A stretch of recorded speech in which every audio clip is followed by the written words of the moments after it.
Sir सबसे पहले आपसे जानना चाहूंगी, जो ये तस्वीर है, पहले हम देख रहे थे कि घर के भीतर ही आलोचना का सामना कर रहे थे, घर के भीतर ही कलह थी, लेकिन अब ये कलह जो है लंदन तक पहुंच गई है रावलपिंडी से। वहां पर महिला चेता रही है, धमकी दे रही है कि अभी तक तो सिर्फ जियाउल हक को विमान दुर्घटना में हमने मरते हुए देखा था, मुनीर साहब के साथ कई कार दुर्घटना ना हो जाए। बिल्कुल रितु जी, सबसे पहले जय हिंद। मैं आपका बहुत धन्यवाद देता हूं कि आपने मुझे अपने चैनल पे इस अहम मुद्दे पे बात करने के लिए बुलाया। देखिए, ये जो पीटीआई के कार्यकर्ता हैं, चाहे वो रावलपिंडी में हो, पाकिस्तान में हो, चाहे वो जो है लंदन में हो, वॉशिंगटन में, कहीं पे भी हो, उनका सिर्फ मकसद एक ही है कि वो जो है अपने लीडर, जो उनके पॉलिटिकल लीडर, और मैं कहूंगा is the most popular leader, उनके लिए वो प्रोटेस्ट कर रहे हैं। और उनका प्रोटेस्ट बिल्कुल आज में बिल्कुल ठीक प्रोटेस्ट है।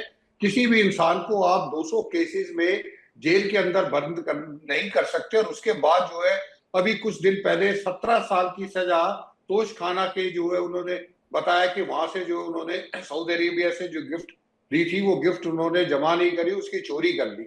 मैं ये जानना चाहता हूँ, ऐसा कौन सा कानून है जिसमें चोरी की जो है 17 साल की सजा होती है? तो ये सब आसिम मुनीर साहब जो है डी फैक्टो रूलर हैं पाकिस्तान के।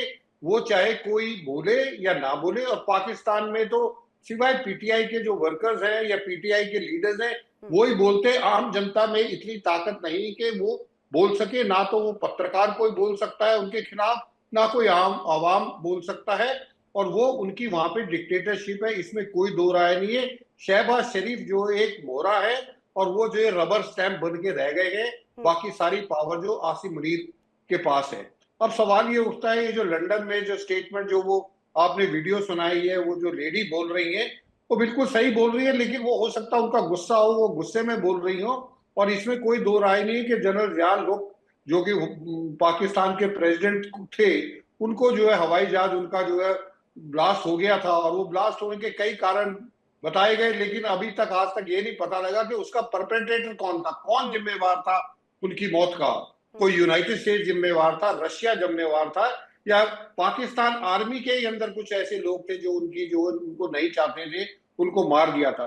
तो ये आसिम मुनीर साहब का जो हो रहा है, आपने सही बताया। फजल रहमान कह रहे हैं कि जब भारत पाकिस्तान के जो टेररिस्ट अड्डे हैं उनके ऊपर हमला करता है तो पाकिस्तान उसको नाजायज बताता है, लेकिन जब पाकिस्तान अफगानिस्तान में टेररिस्टों के अड्डों पे हमला करता है तो उसको जो लीगलाइज बताता है। तो ये जो दोहरी नीति है, ये जो हिपोक्रेसी है आसिम मुनीर की, ये अभी नया नया काम है। लोग थोड़े जो लोगों के समझ में नहीं आ रहा। जैसे जैसे आगे समय बीतेगा, जैसे जैसे बलूचिस्तान में हालात है, केपीके में हालात है, बाकी जो पीओजेके में हालात है, अंदरूनी हालात है, उधर अफगानिस्तान के साथ ताल्लुकात ठीक नहीं है, उधर भारत के साथ ताल्लुकात ठीक नहीं है, तो मुझे लगता है आने वाले समय में आसिम मुनीर साहब की जो है मुश्किलें और बढ़ने वाली है। रितु जी। बिल्कुल, और जिस तरीके से आपने यहाँ पर पूरी तरीके से कोट करके बताया भी है, उन जो है हिस्ट्री के जो तर्क सामने आए हैं, जिस तरीके से हम लोग बात करते हैं कि पहली दफा नहीं हो रहा है, इससे पहले कई बार हो चुका है। और शुभदा चौधरी मेरे साथ इस वक्त कनेक्ट है, विदेश मामलों की जानकार है वो। शुभदा चौधरी जी, आपसे हम जानना चाहेंगे, ये पहली बार नहीं हो रहा है कि पाकिस्तानी सेना की नीति और नियत पर सवाल किए जा रहे हैं। इससे पहले भी कई दफा बैक स्टेप किया है सरकारों को। वहां पर हमने देखा था किस तरीके से जियाउल हक जो है जिस नीति के साथ काम कर रहे थे, इस्लामिक कट्टरपंथ को लेकर के कैसे वो बढ़ोतरी कर रहे थे पाकिस्तान में, और वो हम नतीजा भी देख चुके हैं कि सरकार गिर गई थी उनकी इसके बाद। देखिए रितु जी, मुझे बुलाने के लिए शुक्रिया। अब जहां तक बात रही कि अभी जो प्रोटेस्ट हुआ पीटीआई के एक्टिविस्ट द्वारा, ये ब्रैडफोर्ड में हुआ, तो हमें पहले यूके को समझना होगा कि यूके में कम से कम 16 लाख से ज्यादा पाकिस्तानी हैं और डायस्पोरा है, उनको 4 बिलियन रेमिटेंस मिलता है एनुअली वहां से। और जो ब्रैडफोर्ड में खासकर जहां पे कॉन्सुलेट के पास प्रोटेस्ट हुआ है, वहां पे जो पीओके है वहां के मिरपुर से और नॉर्दर्न पंजाब से ज्यादा डायस्पोरा है। पहली बात तो ये। दूसरा, आसिम मुनीर की वहां पे प्रोटेस्ट करना भी एक करेज का बात है। क्यों? क्योंकि कोई भी पाकिस्तानी नेशनल अगर वो डायस्पोरा का है और वो यूके में बैठ के मिलिट्री के खिलाफ कोई भी चीज अगर सोशल मीडिया पे भी पोस्ट करता है या ग्राउंड पे प्रोटेस्ट में भी जाता है, तो उसकी फैमिली टाइज को खतरा है, उसके लीगल सिस्टम्स में फंसाया जाता है, एक्स्ट्राडिशन की मांग की जाती है, उसके ऊपर डिजिटल सर्वेलेंस बढ़ जाता है, उसके एसेट को फ्रीज कर दिया जाता है और पासपोर्ट को रिवोक कर दिया जाता है। अब ऐसे 4 केसेस हो चुके हैं। पहला, मिर्जा शहजाद अकबर, ये इमरान खान के फॉर्मर एडवाइजर थे जो 2022 में यूके चले गए। इन्होंने बेनजीर भुट्टो, जरदारी, शहबाज शरीफ के ऊपर जो करप्शन के केसेस हैं उसके ऊपर इन्होंने काफी लीगल वर्क किया था। नवंबर 2023 में जब इन्होंने आसिम मुनीर को क्वेश्चन किया तो इनके ऊपर, इनकी बेटी के सामने एसिड अटैक होता है। दिसंबर 2025 में, अभी कुछ दिनों पहले, इनको इनके कैम्ब्रिज के घर के सामने ब्रूचुअली असॉल्ट किया जाता है, इनके जबड़े और नाक को तोड़ दिया जाता है। इनका जो भाई है, उनके भाई के साथ भी उसको 100 दिन के लिए आईएसआई ने गिरफ्तार कर दिया था पाकिस्तान में। दूसरा है आपके आदिल राजा, ये रिटायर्ड मेजर है पाकिस्तानी आर्मी से, ये भी 2023 में यूके चले गए। इनकी जो एल्डर मदर है उनको किडनैप कर लिया गया, इनका पासपोर्ट रिवोक कर लिया गया और इनको मिलिट्री कोर्ट में एब्सेंशिया में सेंटेंस कर दिया गया। ठीक है। तीसरे हैं उमर राज, इनका एक टिकटॉक अकाउंट था जिसमें ये पाकिस्तानी मिलिट्री को क्वेश्चन करते थे। इनके फादर और इनके ब्रदर को 2024 में अबडक्ट कर लिया जाता है। अब क्या, क्योंकि लंदन के मेयर जो है वो सादिक खान है, क्या सारे ब्रिटिश एमपीज सादिक खान के साथ सारे चुप हैं? तो इसका जवाब है नहीं, क्योंकि फरवरी 2025 में प्राइवेट प्रोसिक्यूशन हुआ है आसिम मुनीर के खिलाफ लंदन में 2024 इस्लामाबाद मैसेकर के ऊपर। ओके। तो ये बहुत सारी चीजें यहाँ पे चल रही हैं, लेकिन सिंपल शब्दों में मैं बताऊं तो आसिम मुनीर ट्रांसनेशनल रिप्रेशन को पाकिस्तान की फॉरेन पॉलिसी बना चुके हैं। ठीक है, कोई यानी भी कि ये जो डायस्पोरा का नीतियों को लेकर आप बात कर रही थी कि शुरुआत से ही जो ट्रैक रिकॉर्ड आपने अभी गिनवाया और ये बताया भी कि लंदन की सड़कों पर जो प्रदर्शन हो रहा है वहां पर पाकिस्तान का जिक्र होना, ये मैं समझाता है कि पूरे वर्ल्ड ऑर्डर पर इसकी चर्चा तो हो रही है कि मुनीर साहब कर क्या रहे हैं पाकिस्तान में, वहां पर हो क्या रहा है, और जो लोग वहां पर रह रहे होंगे जो पाकिस्तानी भी होंगे इस पर रिएक्ट भी कर रहे हैं। और मेरे खास मेहमान अली शाह सर भी जुड़ गए मेरे साथ। अली शाह सर, आपसे मैं ये जानना चाहूंगी, क्या पाकिस्तान को ये डर सता रहा है कि 37 साल पहले जो हुआ था, 1988 में जो हुआ था, वो रिपीट ना हो जाए? ये अनजाना डर बताता क्या है? जी ऋतु जी, देखिए आपकी बात बिल्कुल सही है और बहुत अच्छा प्रश्न है। देखिए, जब हमने बांग्लादेश को लिबरेट किया 71, तो पाकिस्तान 1974 में बांग्लादेश को मारी जब ये ईस्ट पाकिस्तान से अलग हुआ था, और 24 साल तक इन रिश्ते थोड़े ठीक ठाक नहीं थे। और बल्कि 2024 के बाद पिछले साल जब शेख हसीना वहां से गई है, पाकिस्तान नजदीकियां बढ़ा रहा है बांग्लादेश से। पाकिस्तान ने तो अहमदियों को और बांग्लादेशियों को मुसलमान का करार नहीं दिया था। तो अभी फिलहाल हुआ कि अब अचानक ऐसा हुआ कि बांग्लादेश के पास 2 पनडुब्बियां थी, चीन के प्रभाव में आके 8 पनडुब्बियों की बातें हो रही है। अभी ऐसा क्या हुआ कि अचानक से बांग्लादेश हिंदुस्तान के साथ ताल्लुक बिगाड़ने में तैयार हो गया है, लेकिन पाकिस्तान नजदीकियां जरूर बढ़ाएगा। और ऐसा क्या हुआ यूं हुआ कि पाकिस्तान और चीन दोनों शातिर, चालबाज, ये चालबाजी सर उन्हीं के लिए अब भारी पड़ती है। इसे अगर हम कहें, पूरी तरीके से कोट करें, तो चालबाजियां हर दफा चलती नहीं है। और अब तो क्योंकि पाकिस्तान का जो नाम है वो आतंकिस्तान के साथ जोड़ा जाता है, शुरुआत से ही जोड़ा जा रहा है, और अब तो इसको लेकर के प्रखरता से बात भी होती है। अली असगर भट्टी मेरे साथ पाकिस्तानी पत्रकार कनेक्ट हो गए हैं, उनसे मैं सवाल करना चाहूंगी। सर, 1988 में जो हुआ वो तस्वीर रिपीट ना हो जाए, ये आरोप लग रहा है कि एक अनजाना डर है। तो क्या मुनीर साहब छुप गए हैं क्या बंकर में? उन्हें डर लग रहा है क्या? अब लंदन की सड़कों पर विरोध पहुंच चुका है उनका? अच्छा, एक मैं बात कहूंगा कि आपने मेरे पूरे सवाल का पूरा जवाब आपने सुनना होगा। मैंने जी। तसल्ली से आपकी सारी बातें सुनी है। जब मैं बात करता हूँ तो वहां पर एंड ये होता है कि जरा सी मैं बोलता हूँ, उसके बाद आपके यानी कि दूसरी तरफ चले जाते हैं। लंदन में ये देखें कि यहाँ पर प्रोटेस्ट हुआ आसम मनीर का हुआ, और पार्टी कौन सी है ये आपने नोट नहीं किया होगा कि जो पार्टी वो है जो पाकिस्तान पे भी यहाँ पर यानी कि जगह माल बनी हुई है, वहां पर इंतशार फैला रही है, यहाँ पर केपी में कर रही है। हालांकि उनकी हुकूमत होने के बावजूद यहाँ पर उनकी पार्टी किस पार्टी के वो कारकुनान है, किस पार्टी की वजह से जब से आसम मनीर सीडीएफ बना, आर्मी चीफ बना, उस वक्त से पीटीआई को यानी कि ये रोड रोक अरे रहे साहब हैं। पहले आप वो टीटीपी से पाकिस्तान तो में लड़ यहाँ पर लीजिए, पहले तालिबान से तो लड़ लीजिए।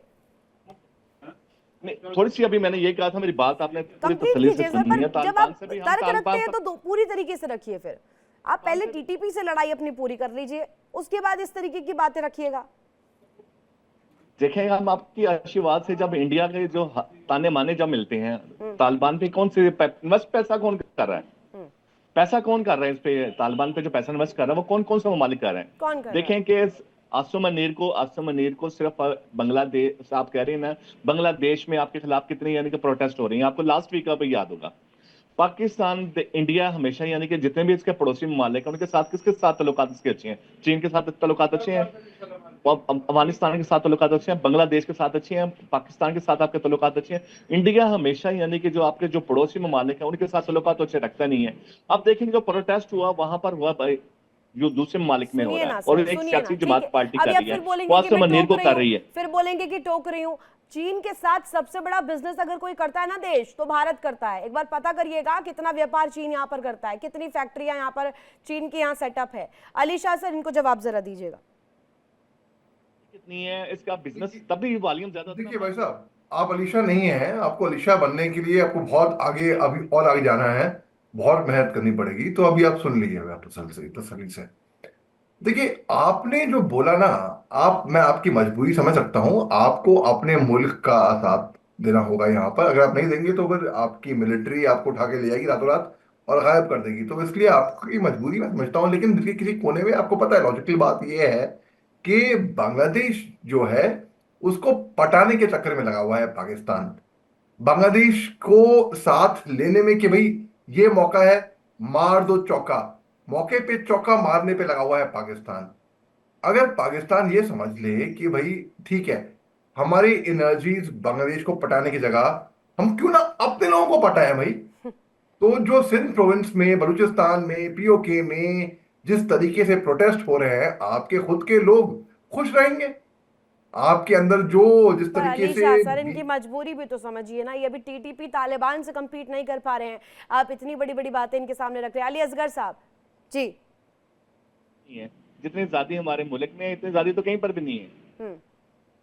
आप अपनी आजादी की बात करें ना, देखें जितनी आजादी पाकिस्तान में इतनी नहीं है, इंडिया में आप देखें कितनी आजादी है, कितनी अकलियतों का आप बुरा हाल करते हैं। इवन के जरा सा गाय को वो पता चलता है कि गोश्त का, वहां पर उसको मार दिया जाता है। वहां पर इतने प्रोटेस्ट, कोई नमाज पढ़ने जा रहा होता है वहां अली पर शाह बुरा साहब, हाल किया जाता है। हमने आपकी खबरें हमारे पास आ रही होती हैं, जितना मुसलमानों पे भी वहां पर जुल्म सितम होता है वो बेचारे बोल ही नहीं सकते। आप समझते हैं कि जैसे हम जुल्म सितम यानी कि वहां पर इंडिया में मुसलमानों के साथ करते हैं, वो वहां हमारे वो हुकूमत कर रही है, इसी तरीके से पाकिस्तानी जो हुकूमत है वो कर रही होगी। लेकिन यहाँ पर जमीन आसमान का फर्क है। यहाँ पर सीडीएफ जब से आसम मनीर बने हुए हैं, यहाँ पर उनको बिल्कुल उन्होंने यानी कि आस अरे पड़ोस के जो आपके तो ममालिक है सर्वे उनको सर्वा बता है के रखा सर, हुआ है कि आपके मैं तो कौन हूँ। सर्वे सर्वा है मुनीर साहब। ठीक है, हम मान गए सर, हमें आप मत बताया करिए हर बार आके डिस्कशन पर। हमें मान पता है कि सेना आपके यहाँ पर सर्वे सर्वा है, बार बार इसे रिपीट करके आप यहाँ पर आप खुद को बता रहे कि लोकतंत्र है ही नहीं आपके वहां पर। आपके यहाँ पे कोई पूरी तरीके से सिस्टम ही नहीं है, सिस्टमेटिक वे में चलती ही नहीं आपके यहाँ पे सरकारें। संजीत सिरोही सर,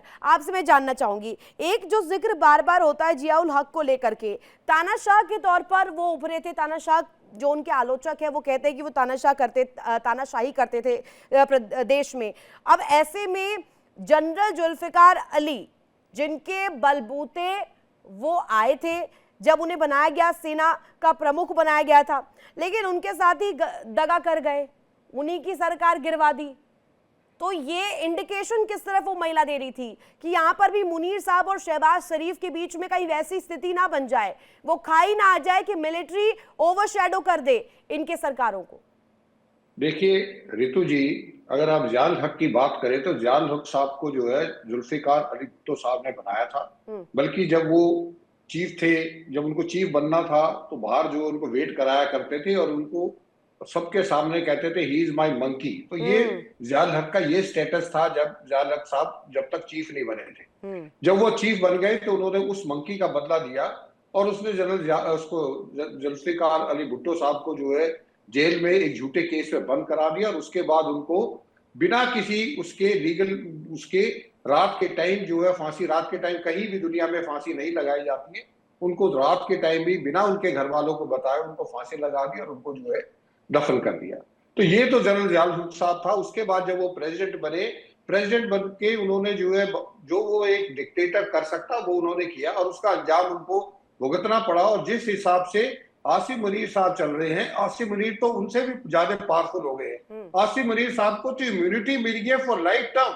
इसका मतलब ये है कि आसिम मुनीर जो भी करेंगे, आसिम मुनीर के खिलाफ आप कोई भी जो है लीगल एक्शन नहीं ले सकते।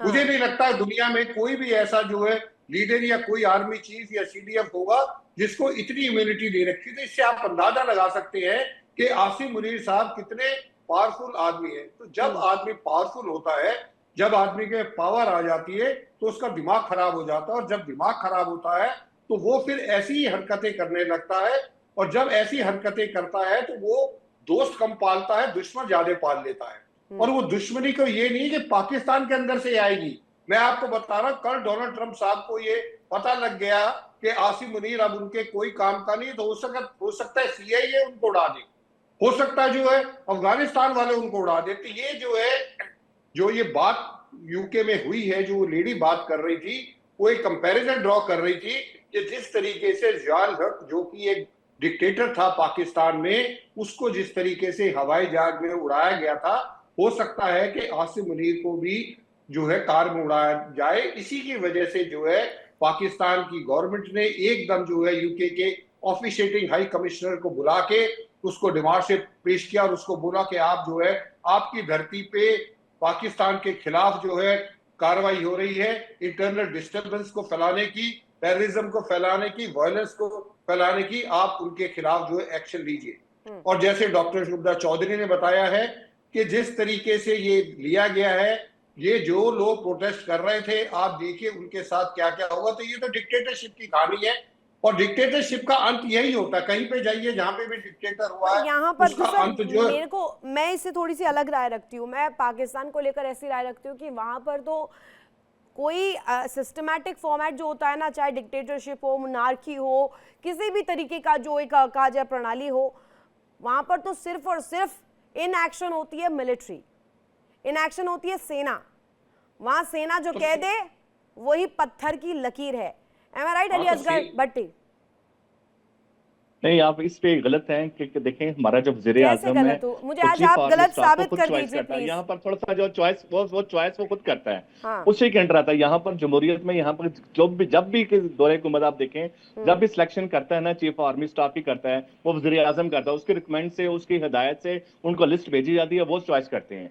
यहाँ पर ये नहीं होता कि हिदायत आ जाती है कि आर्मी चीफ आपने ये चॉइस करना है। हमारे मुल्क में ये होता है कि जिसको 4 बंदों की या 5 बंदों की लिस्ट दी जाती है, ये सोनारिटी में, उस सोनारिटी में आपके मुल्क में सुनिए ना, अब मैं आपको बताती हूँ आपके मुल्क में क्या हो रहा है कि आप चारों खानों से पहले तो घिरे हुए हैं।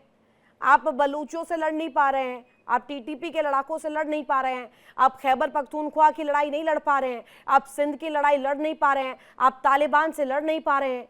हो ये रहा है। और अब तो घर की चीजें बाहर भी चली गई हैं सर।